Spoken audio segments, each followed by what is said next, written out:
আসসালামু আলাইকুম। আপনারা সবাই কেমন আছেন? আশা করি ভালো আছেন। আমি আল্লাহর অশেষ রহমতে ভালো আছি। আজকে একটা ভিডিও শুরু করলাম।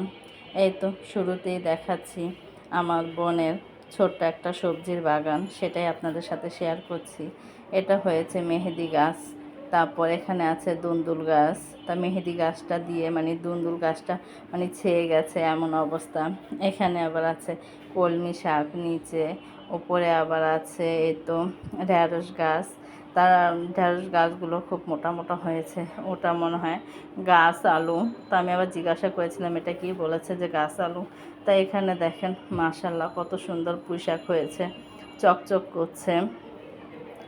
ভালোই ডালপালা দিয়ে ছড়িয়ে ছিটিয়ে আছে, ভালোই লাগছে পুঁই শাকগুলো আর তাজা তাজা। আর এখানে তো দেখেন ঢ্যাঁড়স। তা আমরা যাওয়ার আগে ও আবার এই ঢ্যাঁড়স, তারপরে এই কলমি শাক, তারপর পুঁই শাক, তারপর পাট শাক, এগুলো উঠিয়ে রেখেছিল জানি আমরা যে খেতে পারি। এখানে আবার করলা গাছ আছে। এখানে এটা হয়েছে মিষ্টি কুমড়া গাছ। তা আপনাদের ভাইয়া আবার উপরে যাচ্ছে, বলছে যে উপরেও গাছ আছে। তা আমি বললাম যে এগুলো আগে একটু দেখিয়ে আনি।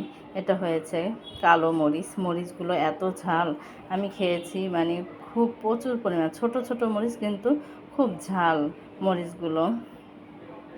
এখানে আবার আমি আসলাম, এই তো পেয়ারা গাছ, বড় একটা পেয়ারা গাছ আছে। তারপরে তো দেখেন এখানে যে মিষ্টি কুমড়া গাছে কিন্তু মিষ্টি কুমড়া হচ্ছে। তারপরে তো দেখেন এটা হচ্ছে উস্তা গাছ, করলা গাছে ছোটোটা বলে উস্তা, সে উস্তে।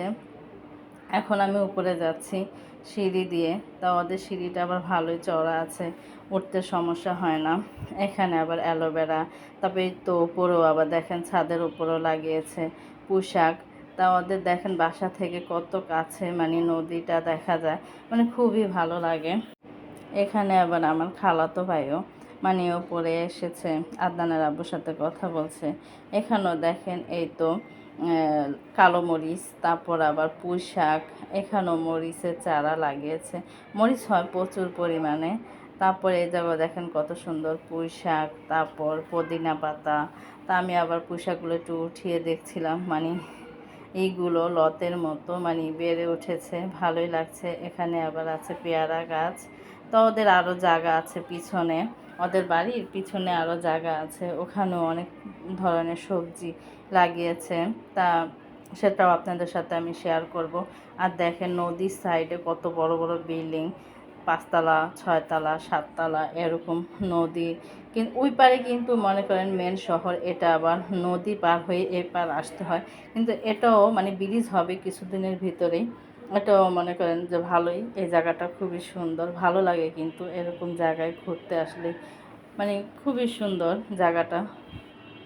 তা আমি আবার উপরে থেকে একটু আপনাদের ভিউটা একটু দেখাচ্ছিলাম, যে পেয়ারা গাছ, তারপর সব গাছগুলো এই উপর থেকে দেখা যাচ্ছে, ভালোই লাগছে। ওখানে আবার মিষ্টি কুমড়া গাছটা পুরা গাছ ছেয়ে আছে, খুব সুন্দর লাগছে।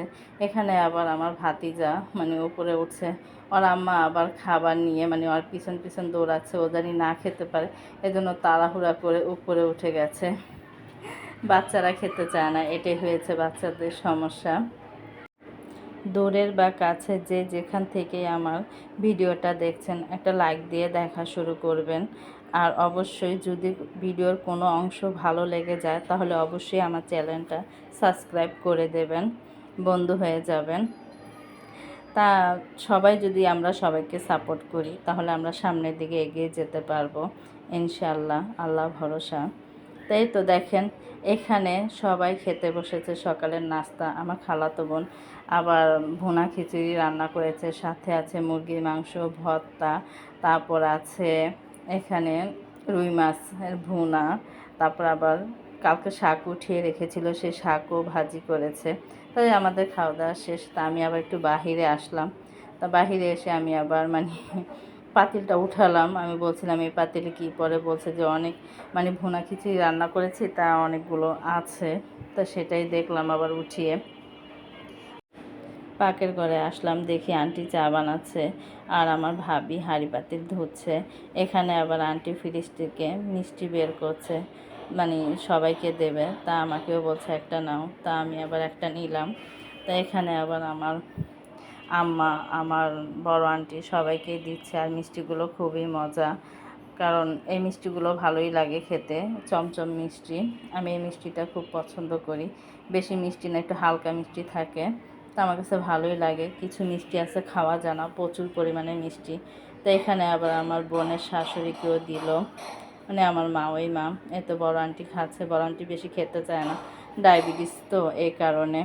এখানে আম্মা আবার একটু সাদা অংশ ভেঙে নিচ্ছে, খেলো। তো সবাইকেই সাজছে, কেউ খাচ্ছে কেউ খাচ্ছে না, এরকম। তা ভালোই লাগে এরকম পরিবেশে, মানে খুব ভালো লেগেছে, এনজয় করছি আমরা।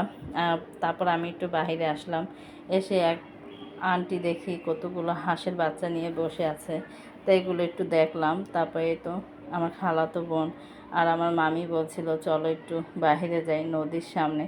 তা নদী তো সামনে সামনে দেখি দুইটা, একটা নৌকা আর একটা ট্রলার, মানে গাছের সাথে বেঁধে রেখেছে। তা দেখেন আমার খালাতো বোন উঠতে পারতেছে না, মানে যখন উঠতে যায়, মানে ট্রলারটা তো বাঁধা, মানে দূরে সরে যায়। তা আমি আবার বললাম যে ভালো করে পাড়া দিয়ে ওঠো। পরে উঠছে, পরে আমিও উঠেছি। তো একটু দেখছিলাম এই জায়গা দিয়ে, মানে ট্রলারে উঠে একটু দেখছিলাম, ভালোই লাগছিল। তো এখানে আবার চা বানিয়ে আমাদের জন্য আবার আমার আম্মা চা নিয়ে আসছে, মামি আর আমার জন্য। তা আমরা বলতেছি যে তো এখানে খাবো, খাও, সমস্যা কি, বাসাতে এই জায়গায়। দেখেন এত সামনে চাও খাচ্ছি, ভালোই লাগে পরিবেশটা। তা আমি আবার বসলাম ট্রলারে, কিন্তু নেই, অনেক কষ্ট করে ওই সাইডে যে মানে বসছি। তা আমি আবার আমার মামিকে বলছি, মামি আপনি আমাকে ভিডিও করে দেন, আমিও আপনাকে ছবি তুলে দেব। পরে বলতেছে আচ্ছা। তা মামি আমাকে অতটুকু ভিডিও করে দিয়েছে। তা আমরা এসে পড়েছি বাসায়। বাসায় এসে আমার খালাতো বোন বলছে যে আপু এই করলাগুলো, মানে উস্তাগুলো পেরে নিয়ে যাও, এগুলো আর একটু বড় হলে পেকে যাবে। তা যে কটাই পেরেছি সামনে, মানে আরও এনেছি, কিন্তু এই সামনে যেগুলো ছিল সেগুলোই, মানে আমি দেখছি আরও উঁচা, তো পারতে পারছিলাম না। পরে আদনানের বাবা আবার, মানে আমি বলছিলাম যে ওই উপরে থেকে পারো, তারপর উনি আবার এসে, মানে তো দেখেন পারছে। উস্তা কিন্তু বেশি বড় হয় না, ছোট ছোট। আর ছোট অবস্থায় যদি না খাওয়া হয় তাহলে কিন্তু পেকে যায়, এই কারণে বলছিল। তা আবার আগেই মানে কটা উঠিয়ে রেখে দিয়েছিল, সেগুলো আবার নিয়ে আসছিলাম একটু বেশি করে। তো এখানে এই কটাই পেরেছি, মানে পেয়েছি, এগুলাই পেরে নিয়ে এসেছি। এখানে দেখেন আবার আম ভর্তা বানাচ্ছে। ওখানে আবার পানিটা মেরুন কালার, ড্রাগন ফল কেটেছে, তা ওই পানিটা মেরুন কালার হয়ে আছে, ওখানে আমগুলো ধুচ্ছে। এখানে আবার আদনানের আব্বু আবার বলছে যে চলো একটু বাহিরে যাই। তা আসলাম আবার নদীর সামনে। তা আমি আর আদনানের আব্বু একটু মানে বের হলাম, ভালোই লাগছে। আদনানের আব্বু আমাকে কিন্তু ভিডিও করে দিচ্ছে। তা আমি আবার বলছিলাম একটু আশেপাশটা ভিডিও করো। তা উনি আবার দেখাচ্ছে, আর ওই পাশ তো রোদ। তা আমি আবার বলছিলাম গাছের নিচে একটু বসি। অনেক সময় দেখি যে গাছের নিচে অনেকে বসে থাকে, মানে ভিডিওতে, তো ভালোই লাগে। তা আমি একটু বসলাম। পরে দিয়ে আবার একটু ভয়ও পাচ্ছিলাম, আবার সাপ সুপ আছে কি না। পরে দেখি কি না, দেখেন কত বড় একটা ট্রলার যাচ্ছে, অনেক বড়। তা সেটাই একটু দেখছিলাম। তা ভালোই লাগে, প্রচুর পরিমাণে বাতাস এই জায়গাটা, মানে খুব সুন্দর ঘোরার একটা জায়গা। দেখেন আমার জন্য আম ভর্তা বানিয়ে নিয়েও এসেছে, বাসা এত কাছে, মনে করেন যে চা নিয়ে আসে, আম ভর্তা নিয়ে আসে। তা ছেলে আবার একটু খাচ্ছিল, আমার ছেলে আবার একটু টক পছন্দ করে। আর আম ভর্তাটাও খুব মজা হয়েছিল, মানে ঝোল ছিল বেশি, তো আদনান আব্বু বলছে হাত দিয়ে কি খাবো, চুমুক দিয়েই খাই। তা সে খেয়েছে, তা আমিও একটু খেলাম, তো মজাই আলাদা। আমি আবার বলছিলাম এই জায়গায় দাঁড়িয়ে খাবো, আদনানের আব্বু বলছে খাও, তো কী হয়েছে, বাসার সামনে মানুষজনও মানে তেমন নেই, হালকা পাতলা কয়েকজন। বাসায় চলে যাচ্ছিলাম, আর আমার খালাতো বোনের হাজব্যান্ড বলছিল যে আপা এদিকে আসেন, দেখেন এটা পানির হাঁস। এই হাঁসটা দেখেন যে মানে একটা মাছ মুখে দিয়ে মানে খাচ্ছে, মুখে নিয়েছে, এটা খাচ্ছে আস্তে আস্তে। এ তো দেখেন খেয়েও ফেলেছে। আমি আস্তে আস্তে, তা আমি আবার একটু ভিডিও করলাম, ভালোই লেগেছে। এ তো আমরা সবাই আসছি, এ তো আমার খালাতো মানে হাজব্যান্ড। তাই এই ছাগলগুলো দাম করছিল যে কোনটা কত বিক্রি করা হবে, ওই আন্টিটা পালে। পরে আন্টি আবার বলল, তাদের সাথে কথাবার্তা হলো। তা এখন আবার আমি আবার বাসায় চলে যাচ্ছি।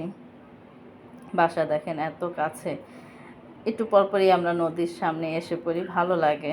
খুবই সুন্দর জায়গা। তা আমি আবার দেখেন এই তো আমার খালাতো বোনের গেট